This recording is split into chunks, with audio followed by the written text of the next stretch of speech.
This is an interview with Mr. Tom Domer in July 1974, and we're talking about his and his father's life.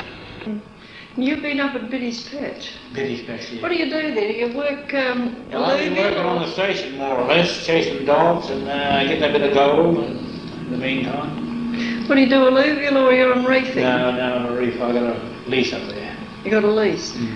How did Biddy's Patch get its name? That's what I was thinking. Well, old Biddy, the native woman, she picked the what's the name up there? Oh, quite a nice slope. Quite a number of ounces in it. How long ago would this be? That's where it got the name, Biddy's Patch. A long time ago? Yeah, years ago.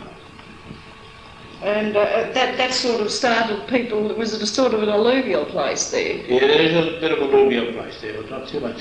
But there's some further up. I'm going back to have a look again next week. Where have you got to get your stuff crushed? No, Darlow. Darlow? Is there still a battery at Darlow? Oh, yeah.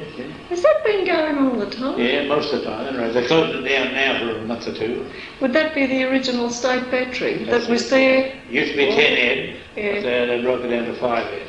Look, I didn't realise the Darlow battery was still going. Yeah. No, Yarra is. Yarra. But so how far then would you have to cart to Darlow? Well, only 35 miles. It's not bad.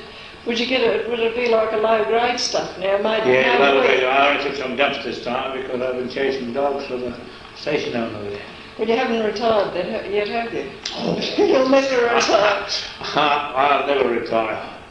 Well, when I come to think of it, dogging and mining, the lot's all bound up together. I mean, if you're interested in the land, you'll be keeping your eyes open for reefs while you're dogging, and the whole lot will be combined, wouldn't it? Oh, yes. That's what I do, combined a lot. Have you ever found anything interesting before? No, never. Oh, I've got some mineral claim like the iron ore and different things up here at the Die Hardy Range, and that was too far away from railway. Well, I think this is a lot of... But you're still hanging on to them though, aren't you? Oh, well, I mean, we're in a syndicate, you see. Oh, that's not so Printable, bad. Pownall and Thomas, the geologist. They're still hanging on to it, they're still paying things. But you can't, too far for transport, you see. When no sooner Western Mining, you get that new place they got up there, Pigeon Rock. They get that going only a few miles from there, you see. That won't be so bad then, is it? No, I mean, they're not far to Cardiff. No, it's the carting of things. Well, this is, when I do a lot of research, I find out that this has stopped a lot of places in the early years being open because they used to have 1 or 2 ounce dirt to make it practical to treat often for carting charges if they had teams and that, Yeah. Well, now, what I'm trying to do actually, I wanted to see it because I'm writing now for the National Miner and I'm fishing around for some stories. Where for? The National Miner, Lang Hancock's new writing. Oh, yeah. And he said I can write about anything at all as long as it's something to do with, connected with mining. Yeah. So I was trying to see, if I saw you today, to see if there would be anything in, like talking about Outback Prospector. Actually, I was going to see if I could feature you in it.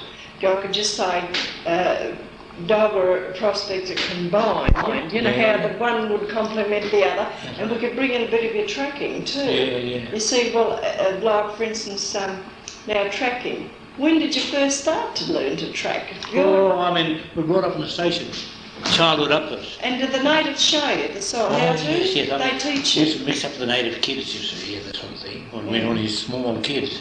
And they get to track a lizard across the road. That's always fascinated me. Yeah, I mean, you've got to have practice to make perfect. I mean, I can take you out there, and even the son-in-law now, I took him out there, he's coming along very well. Of course, he's only 20 or 30 or something, you see. But they should be taught. Yeah. The younger generation should be taught, because it'll be a dying, lost thing otherwise. Right. Even the natives themselves, they're becoming more civilised, don't forget the arts. Right. And, I've read a bit and heard a bit on books and that, but it's just always fascinated me because they're so clever in their own field, natives, you know what I mean? In their own field. See, I do a lot of work for the police, tracking and different things like that, and giving them advice. you see, how to go about different things, how to do that. Well, not so much now, but before. Well, they said we had any hard job at all, they sent for me, I used to go out with. Lost They tried the party. Lost people? Yeah, it was, yeah. Did you ever find any? Oh yes, we found several.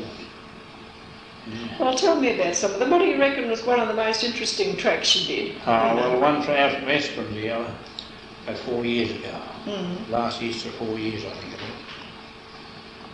You see, the police tracked it out from, he went to Israelite Bay and they left the car 18 miles north of Israelite Bay along the beach near Wattle Camp. And from there, one bloke said, oh, they broke down, they run out of petrol and everything, they took the wrong road.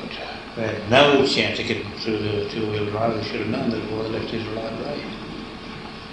Well, I was down there, it was Easter, over Easter, I was down at wife and I, young Philip, and the policeman by the name of, what's his name, Herb Kempton and his wife and family. We all went down to Hopetown, you see, for 3 or 4 days over the Easter. And they called me over there. Calling me over there, and when I, Joy, that Lou's wife, she said, Tom, they're calling you. They want you at the police station. I said, what for? There's somebody lost way out in the isolated country, way out east of Esperance. Well, I got on the air, and of course when I went out and see the postmistress, or the lady that was running the post office, I said, no, you're going to pay up? I said, no, this is a police message. I said, lady, I said, you've got to open. That was at Hopetown? Hopetown, yeah. She said, no, you pay opening fees, I'll open it. I said, no, nothing to do with me at all. I said, get on the police. That's all I want to get on to the police. Because they called me over there. He said, I heard. She says, I heard something about that. Calling for Mr. Darling. I said, that's me. Calling for Tom Darling.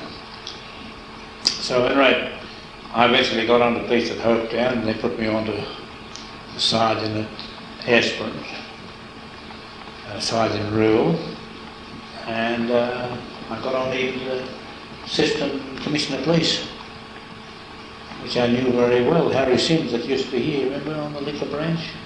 I didn't know him, no, I don't know him.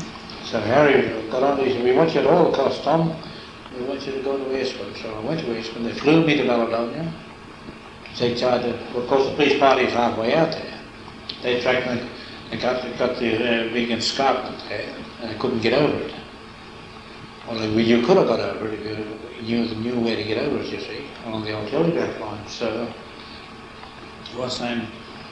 They said, oh, they can't get over. I said, you can get over. Albie said, you can get over, can you not? I said, yes. Well, he said, what about you taking charge of the party? I said, where are they? He said, they're out at Pauline's farm now. It's about 60 miles from Esperance. Well, he said, which way are you going to go? I said, send them to Caledonia, straight away to Caledonia. And they fly me out there. Fly me out there this afternoon, I'll pick up the party. I'll get there at 5 o'clock in the afternoon, I put it on a plane. I took charge of the police party, we went on, and then of course we come from the top side. The police tracked it up to the escarpment, over the top of the escarpment, about 300 feet high the escarpment is, you see. And they tracked it over the top, they told me where about the night. I said to the native, where about it? There's a big sandfire lake there, about 5 miles long. I said, yes, there is a big sandfire lake. And you sit on this bottom end of it, Tom. I said, right. So I went right around about 150 miles from Caledonia, right around the other side and come in, pick up the tracks. Well, what was he trying to, like, did the car break down? And the car broke down. You see, the two of them there, the car broke down and they both walked out one day. And the youngest bloke of the two, he said, oh, you can, mate. He said, I can't. He said, I'll walk back to Israelite Bay, about 18 miles, get help. He left the other bloke looked at his map, oh, he just looks like the east-west road's not too far away. So he said, I'll give it another go. Left his car and walked. Got hopelessly lost? Oh, hopelessly lost, and he perished. Well, that's... I mean, we picked him up 13 days after him. He wasn't dead long because he wasn't swelled up enough. He only dead a few hours. That would because he might have been a few hours because I got his legs stretched out like this and generally after a few hours, I mean, you get stiff and cold, you can't shift it. Well, did you up this when the prospecting boom was on? You know, I remember reading where some people got lost. Were you ever involved in any of those? You know, when the nickel boom was on here. Yeah. I remember reading where some people got lost up around out from Leonora. I don't suppose you were mixed up. No, I wasn't there. I was down Southern Cross way. Southern Cross there. Well, I was operating Southern Cross area for the agriculture department at the time. They called me in. Oh, and you were down at Hopeton. Anyway, have you ever found anybody else in happy findings? You know, that was a sad one, that one. Did you ever find anybody who was glad to see you? Oh, yes, at Northern. I was working at Northern many years ago. A lot of children went up to the Tree Hill there, and they had a bit of a squabble on Sunday afternoon or something like that. I was still working. That's what I used to work on Sunday. I used to be called in to work, drive the trucks. So they said, they come up to me, the Shire clerk, of course they wrote for secondary them days. Little Kerr said, come, he says, there's a girl lost out in Tree Hill, what about coming and give us a hand to find her? Well, I said, you got any key? And I went and saw my boss, he said, yes. Leave the truck, put the truck there. We took the road board truck. And of course I saw the police just before they left. I said, now you go back Harry Isles and Jack Hart. I said, now make some fires. I said, I'm going on top of Tree Hill and see where you are. I said, I'm going to cut you from the front side.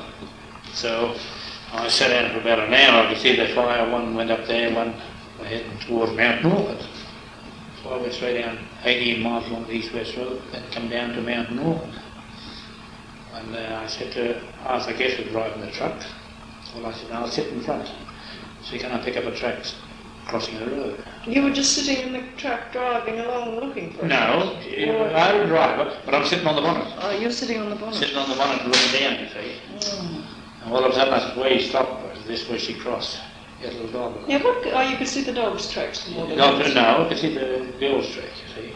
12-year-old girl, too. Mm. So there's a little dam there. We went past the little dam. We only went about 2.5 miles past that where she crossed. And see where I tracked her right over the top of the Spinifex Hills, down to where we stopped with this little dam. We all had a drink of water, and of course we had hands in the mud. I said to Sergeant Major Day, of course I was in the wartime, and I said to him, I said, hello, she's been here. How do you know? I said, the water's through that. So you can see a barefoot track walking around. Of course, they might have been there before. I said, no, don't tell me they were there before. I said, this is the art of tracking. yeah, I said, don't try to tell me that. And I said, walked around, I said, where one of the boys had a drink, and her footprint was on top of that. Only about, of course, it took about an hour and a half to catch up there. Then we got to Western. I said, I was to get on top of the hill. I said, make a fire up there. Was this day or not? Huh? Was this daytime or not? No, it was after sundown then. After sundown by this time? Yeah, so we lit some fire sticks. Mm. And I said, there's all burnt Spinifex country. Of course, it's fairly good tracking then. We had fire sticks, we tracked over the fire sticks. And all of them, the little dog barked at us. And I said, that'll go in and that's you, Red Russell, the girl, right? And Gwen says, yes. Is that you, Mr. Tom? Yes. The little dog would have stood me here. Wouldn't he? Oh, she saw a foot of the poor kid, you know. Oh. She had a knife in the bush. She'd had one night in the bush, had Oh, she? yes. This would be Monday night. And she walked away Sunday afternoon, and I went after her on Monday, and Monday about 7:30, I suppose. Gee, it was a long day for you. Yeah, I mean, I didn't mind. I mean, I'd be killed. But that was a happy ending. Yeah, well, when we found her, I took her back. First of all, we'd gone out on the road. And the old Sergeant and Kevin were sitting on the road about 10 miles out, I suppose. Oh, yeah, nobody passed this point till they make a mess of the track. I was asking, now listen, Jack. I said, I'm going to look at this child. I said, if I stop here, that child's going to die. Why is he going to perish? Big girl. What type of weather was it? What time? Oh, in winter time, in June. Oh, God, Been a always cold so. night, too. Well, how did she spend the night? Well, I don't know. I don't want to track him on the night side. But just before nightfall, we call it, you see. I wonder how she slept the night before. Yeah, well, I think she huddled up Had to just lay down under the tree and go to sleep. I'm tired. The dog probably got next to her. Yeah. So anyway, Kevin says, no. Well, he says, you want to go on, do you? I said, yes, I'm going on. So, because I said, I know. So I said, I made arrangements with your two men, Harry Isles and Jack Hart. And I said, to make fires, and look better than I told them I'd cut in front and nose on the right, put up a smoke, get up on the hill, let it go, and I'll pick up the track. They're about 15, 18 miles beyond us. So I say, of course, so you're on good fire, walk fast, and you can track it. She wouldn't be a little toddler. So anyway, no, Sergeant said to me, oh, well, if you want to go on your car, I said, I'm not going back anymore. You take it, I don't need it. So when you go to the police station, that's not about 9 o'clock. All the way down to the metros, you believe. They're all along the road waiting for us to come in. One of me coppers said, oh, he's coming by there. Don't worry about that. I was just going to get ready. I was going to send Arthur Guest back to go and get some mining slant so we can track it. Only chance we had to track it was his camp. Otherwise he'd go across and do the partial trackers. So when he brought it back, oh, you'll see the corner over the old Jack Kevin thing. I told you about it. You're out of your foot. I said, no, but I said, if you only had half a quarter or 1/8 of the knowledge that I got, I said, which you'd be right. Yeah, well, it takes many bushes. You've got to be a bushman. You've got to be a bushman. You'd have to be just brought up and bred on it. Well, yeah, you've got to be from childhood upwards to be any good. I don't think you could learn as an adult. Very easy. You might learn some things. But no, you learn something, but the fine, say like 100% of my little nothing now. He's like, I can't see this track going up. Well, I was coming back here. And the sun shining there, well, I was coming on this side, look back towards the sun. See all those little wrinkles. Little wrinkles that you've got to pick up. Oh, you don't see the track down there. That's He says, going this way. I said, yes, but we'll go and pick it up until you get a bit of sun country. So he done that 2 or 3 times, and he could check it twice. So we took out to the hospital that night, but after examining, she's quite all right, only hungry. Hungry, I suppose she was. I've jotted a couple of things down here to ask. Is it, at the minute, oh no, I forgot, this is not it, but are there many prospectors up around that area now? Lone prospectors, you know? No, there are few prospectors around, not too many. Are they the old fellows that have gone back, or some new young ones? Some of the old, but not too many old fellows, all the young blokes. They're going, are they looking over the old mines? Or the old... They're looking over the old mines, and they're doing a lot of hedges. You see that little, about 30 clocks. Or things like that are tied up. You can't get in, you see. Well, that's sad, really. But, you know, I was wondering now that the price of gold's gone up, are there many out in the back country getting... quite a few prospectors. And a lot of them retreating old dumps and all that? Well, a lot of them treating dumps. Remember when I treated a dump myself the other day? Was it worth it?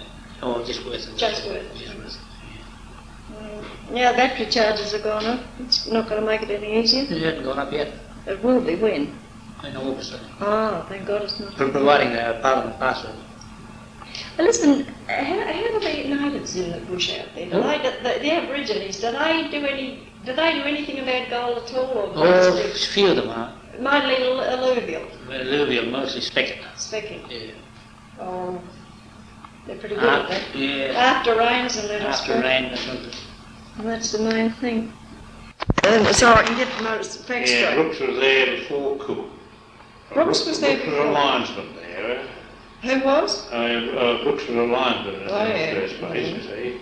Well, then after that, Johnny Cook come there. Where is it, in the station? Come to Israelite Bay, and when Brooks went out to Balbinia Station, I see. there was quite a lot written up about that, you know, about the Cooks and the Brooks.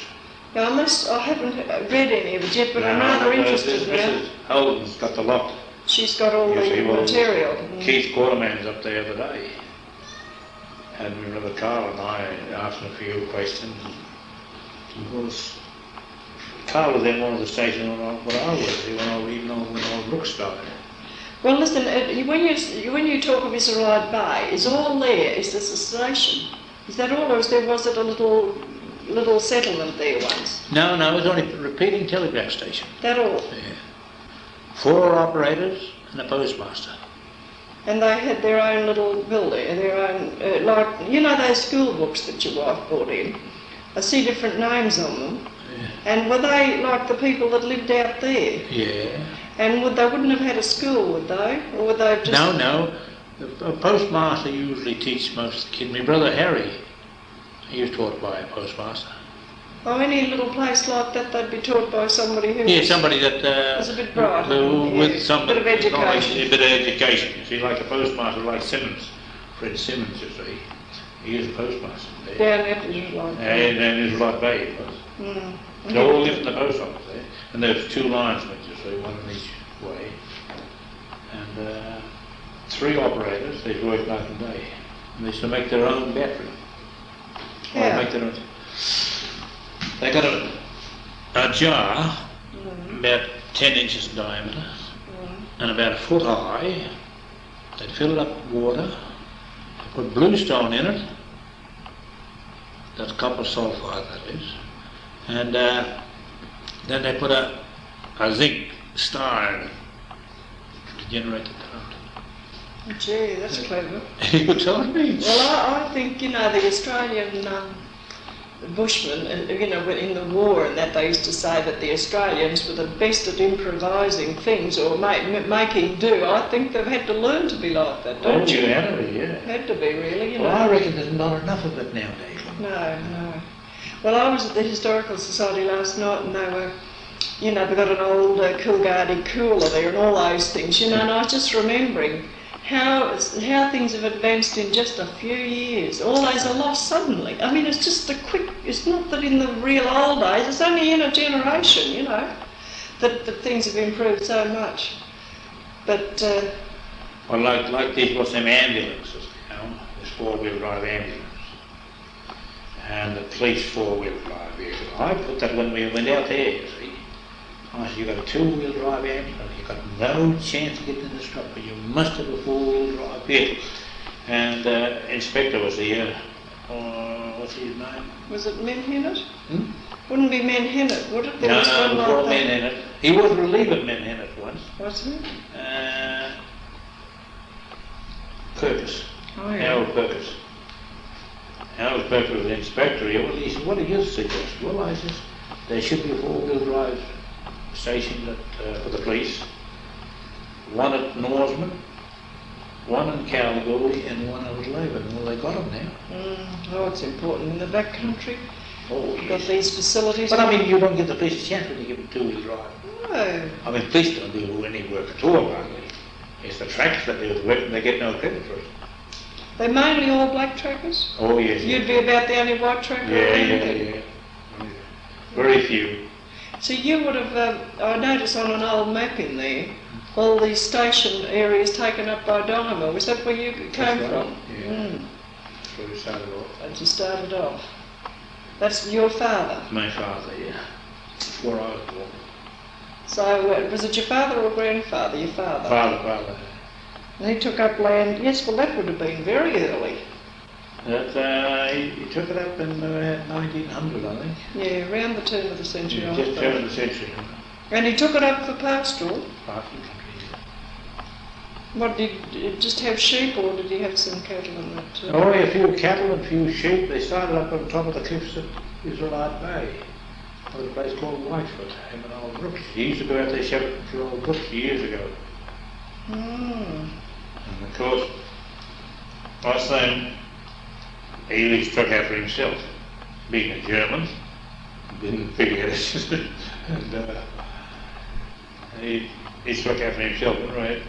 Well, he done all right, but always uphill battle. It would be terribly hard. Well, that's how you know so much about Israelite Bay. I was wondering where you originally came from, you know. I was born at non-aboriginal station, just out from Balladaria, the old non-aboriginal station there.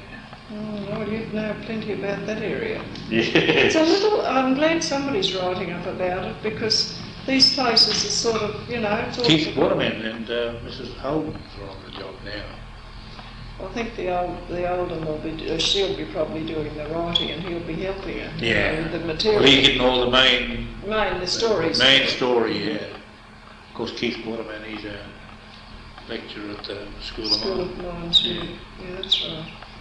And he's interested in that area himself. Oh, yeah. I wonder why. Do you go there and it's fascinating? No, it's him and Bill Cleverly, the Jollies at the School of Mines. He's a lecturer there too, and Harry Wheeler. There's three of them. Well, they got home the other day when Nurse and I landed in. They had me on tape and goodness knows. Well, what were they asking you? Just about the life down there when you were there? Yeah. And the way I kicked off my story when I left school, I just give them a bit of a run up, but well, you're these brooks, these brooks that were they were really the pioneers of the area, would you say? yeah, pioneers. Yeah, they were The real pioneers. Ponton Brothers and Sharp and Brooks, you see, and old Scott come there years after. Well, did they have the? They were at the telegraph station, but did they also have an ordinary sheep station too, or just a telegraph? Brooks. Mm. Oh yes, yeah. They started off. Yeah, after they got a few quid, they struck out themselves. And Ponton Brothers and Sharp, of course. Two of the Pontons were convicts. That's interesting. Yeah, they were convicts sent out. Well, they finished they'd done their time, had they? They'd done their time. Well, of course, they were sent out here and they'd done their time to a certain extent and they were looked out.